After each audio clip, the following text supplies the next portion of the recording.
পিডিস math ক্লাসে সকলকে স্বাগত। দশম শ্রেণীর 18 নম্বর চ্যাপ্টার হলো সদিশতা। আজ এই সদিশতা চ্যাপ্টার নিয়ে আলোচনা করব। প্রথমত জানতে হবে সদিশতা জিনিসটা কি। আগে থিওরি পার্টটা দেখাবো, তারপরে অনুশীলনী অঙ্কগুলো ধাপে ধাপে সমাধান করব। বইয়ে কিছু উদাহরণ দেওয়া আছে, সেই উদাহরণ থেকে ধাপে ধাপে সদিশতা বিষয়টা কি তা বোঝানো হয়েছে। প্রথমে ধরে নিলাম যে কোনো এক ছাত্রছাত্রীর একটা স্ট্যাম্প সাইজ ফটো, একটা পাসপোর্ট সাইজ ফটো এবং একটা পোস্ট কার্ড সাইজ ফটো তুলে আনা হয়েছে। এখানে দেখা যাচ্ছে যে তিনটে ছবি একই জনের ছবি, অর্থাৎ তিনটে ছবিরই শেপটা কিন্তু একই, অর্থাৎ আকৃতিটা এক, কিন্তু তার সাইজগুলো ভিন্ন ভিন্ন। প্রথমটার সাইজ হচ্ছে স্ট্যাম্প সাইজ, দ্বিতীয়টা পাসপোর্ট সাইজ আর তৃতীয়টা পোস্ট কার্ড সাইজ। এখানে এই ছবি তিনটে একই জনের ছবি, অর্থাৎ তিনটে ছবিরই আকৃতিটা কিন্তু সেম, তো আকারটা সাইজটা ছোট বড় আছে। তাহলে এই বলতে পারি তিনটে ছবি হলো সদিশ। সদিশ অর্থাৎ দেখতে একই রকম। তিনটে ছবি হবে সদিশ, অর্থাৎ দেখতে একই রকম। কিন্তু ধরুন না কোনো একটা স্টুডেন্টের আজ থেকে 5 বছর আগের একটা ছবি এবং একটা বর্তমান ছবি, দুটো ছবি আমি স্ট্যাম্প সাইজ বার করলাম বা পাসপোর্ট সাইজ বের করলাম। এক্ষেত্রে দুটো ছবি সাইজটা এক, কিন্তু শেপটা কিন্তু চেঞ্জ হয়ে যাবে। সেক্ষেত্রে দুটো ছবি এখানে সদিশ হবে না। এখানে একটা উদাহরণ দিয়ে দেখানো আছে যে একজনের 5 বছর আগের ছবি এবং বর্তমান ছবির মধ্যে ডিফারেন্স করা হয়েছে। এখানে দুটো ছবি স্ট্যাম্প সাইজে তোলা হয়েছে। তাহলে দুটো ছবি স্ট্যাম্প সাইজ হলে দুটো ছবির সাইজটা একই, কিন্তু তারা দেখতে কিন্তু আলাদা হয়ে যাবে। কারণ 5 বছর আগের মুখের গঠন এবং 5 বছর পরে মুখের গঠন কিন্তু বা শরীরের গঠন চেঞ্জ হয়ে যাবে। তাই এক্ষেত্রে দুটি ছবির সাইজ এক, কিন্তু এরা আকৃতিতে আলাদা, তাই এরা পরস্পর সদৃশ হবে না। এরপরে পরের পাতায় দুটো ত্রিভুজের মাধ্যমে সদৃশতা বিষয়টা খুব সুন্দরভাবে বোঝানো হয়েছে। এখানে এ বি সি একটা ত্রিভুজ নিলাম এবং এ ড্যাশ বি ড্যাশ আর একটা ত্রিভুজ নিলাম। দুটো ত্রিভুজের আকৃতিটা একটু বড়, কিন্তু শেপটা একই ধরনের। এখানে দেখে বোঝা যাচ্ছে যে এ কোণ এবং এ ড্যাশ কোণ, বি কোণ এবং বি ড্যাশ কোণ এবং সি কোণ এবং সি ড্যাশ কোণ, তিনটে কোণই পরস্পর কিন্তু একই। এবার যদি দেখা যায় এ বি বাহুর মান নিলাম এবং এ ড্যাশ বি ড্যাশ বাহুর মান নিলাম। এবার A B by A dash B করলে যা ভ্যালু আসবে, BC by B dash C করলে একই ভ্যালু বেরোবে। আবার AC by A dash C dash বের করলে একই ভ্যালু পাওয়া যাবে। তাহলে এখান থেকে বলা যায় A B by A dash B dash, BC by B dash C dash equal to AC by A dash C dash. তাহলে এখান থেকে বলা যায় যে দুটো ত্রিভুজ পরস্পর সদৃশ। নিচে আর একটা উদাহরণ আছে, এ বি সি একটা সমবাহু ত্রিভুজ নেওয়া হয়েছে, আবার ডিইএফ এটা একটা সমবাহু ত্রিভুজ নেওয়া হয়েছে। দুটো ত্রিভুজই সমবাহু ত্রিভুজ, কিন্তু প্রতিটা কোণই 60 ডিগ্রি করে। এ কোণ এটাও 60 ডিগ্রি, এটাও 60 ডিগ্রি, এটাও 60 ডিগ্রি এবং ডি কোণ, ই কোণ, এফ কোণ, এই তিনটে কোণও 60 ডিগ্রি। তাহলে প্রতিটি কোণের মান সমান হচ্ছে এবং বাহুগুলো অনুপাতটা সমান হবে। এবার যদি আমি এ বিকে ডিই দিয়ে ভাগ করি, যা ভ্যালু বেরোবে, বিসিকে ইএফ দিয়ে ভাগ করলে একই ভ্যালু বেরোবে এবং একই রকমভাবে এসিকে যদি ডিএফ দিয়ে ভাগ করি, প্রত্যেকটা ক্ষেত্রে একই মান বেরোবে।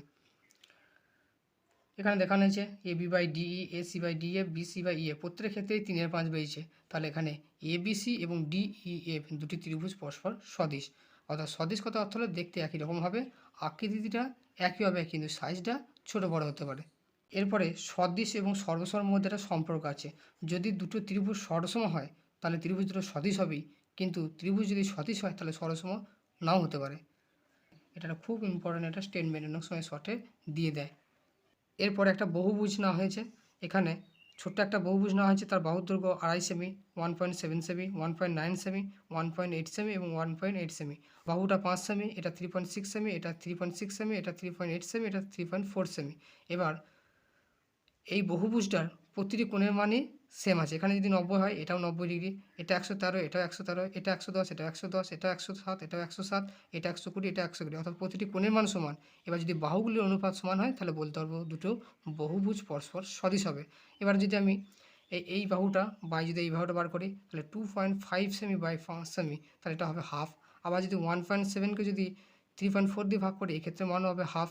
আবার 1.9 সেমিকে যদি 3.8 সেমি ভাগ করি, এর মানও হবে হাফ। তাহলে এই বহুভুজটার ক্ষেত্রে প্রতিটি বাহুর অনুপাতগুলো সমান হয়েছে। তাহলে এখান থেকে বলতে পারি যে বহুভুজ দুটি পরস্পর সদৃশ। এবার অনুশীলনী 18.1 অঙ্কগুলো সমাধান করব। একের কোশ্চেনটা কি আছে, শূন্যস্থান পূরণ। বলছে সকল বর্গক্ষেত্র সর্বসম না সদৃশ। যে কোনো দুটো বর্গক্ষেত্র তাতে প্রতিটি কোণের মান কিন্তু 90 ডিগ্রি করা হবে এবং প্রতিটি বাহুকে যদি ভাগ করে অনুপাত বার করি তাহলে প্রতিটি অনুপাতের মানও সমান হয়, তাই সকল বর্গক্ষেত্রে কী হয়, সদৃশ হয়। এরপর আছে সকল বৃত্ত সর্বসম না সদৃশ। সকল বৃত্তই সদৃশ, কারণ ছোট্ট একটা যদি বৃত্ত আঁকি, এর ব্যাসার্ধ দৈর্ঘ্য ধরলাম 5 সেমি, এবার এটা ব্যাসার্ধটা বাড়ালাম ধরলাম 10 সেমি করে, তাহলে কি হলো, দুটি বৃত্তের ব্যাসার্ধের পরিমাপটার অনুপাতটা সবসময়ের জন্য কী হবে, সমান হবে। তাই সকল বৃত্তই কী হবে, পরস্পর সদৃশ হবে। এরপরে 3 নম্বর কোশ্চেন হচ্ছে সকল সমবাহু ত্রিভুজ পরস্পর সদৃশ হয়, যেটা আগের পাতাতেই এই ছবিটা দেখে এলাম। সকল সমবাহু ত্রিভুজ সর্বদা সদৃশ হয়। এরপরে 4 নম্বর, দুটি চতুর্ভুজ সদৃশ হবে যদি তাদের অনুরূপ কোণগুলি সমান হয় এবং বাহুগুলির অনুপাত যাতে সমানুপাতি হয়। তাহলে এরপরে 2-এর কোশ্চেনগুলো আছে সত্য মিথ্যা। 2-এর দাগে 1-এর কোশ্চেন আছে যে কোনো দুটি সরসম ত্রিভুজ বা সরসম চিত্র সদৃশ, এটা হবে, কারণ আগেই পড়েছিলাম যে সরসম হলেই সদৃশ হয়, কিন্তু সদৃশ হলে সরসম বলা যায় না, তাহলে এটা হবে সত্য। 2 নম্বরটা আছে যে কোনো দুটি সদৃশ চিত্র সর্বদা সরসম, না, দুটি সদৃশ সর্বদা সরসম নাও হতে পারে, তাহলে এটা হবে মিথ্যা। 3-এরটা আছে যে কোনো দুটি সদৃশ বহুভুজাকার চিত্রের অনুরূপ কোণগুলি সমান, ঠিক, কারণ বহুভুজাকার সদৃশ বহুভুজাকার চিত্রে অনুরূপ কোণগুলো সমান হবে, কিন্তু বাহুগুলির অনুপাত সমানুপাতি হয়, তাহলে কোণগুলো সমান বলেছে, তাহলে এটা হবে সত্য। 4 নম্বর কোশ্চেন আছে যে কোনো দুটি সদৃশ বহুভুজাকার চিত্রে অনুরূপ বাহুগুলি সমানুপাতি, ঠিক, কোণগুলো সমান হয় এবং বাহুগুলি অনুপাত সমান হয়, অর্থাৎ সমানুপাতি হয়, তাহলে এটা হবে সত্য। 5-এরটা আছে বর্গক্ষেত্র ও রম্বস সর্বদা সদৃশ, এটা হবে মিথ্যা। বর্গক্ষেত্র ও রম্বস পরস্পর সদৃশ হয় না, কারণ বর্গক্ষেত্রে প্রতিটি কোণই 90 ডিগ্রি হয়, কিন্তু রম্বসে প্রতিটি কোণ 90 ডিগ্রি হয় না, অর্থাৎ কোণগুলো সমান হয়েছে না, বাহুগুলোর অনুপাত হয়তো সমান হয়ে যেতে পারে, কিন্তু কোণগুলো সমান নয়, তাই এটা পরস্পর সদৃশ হবে না।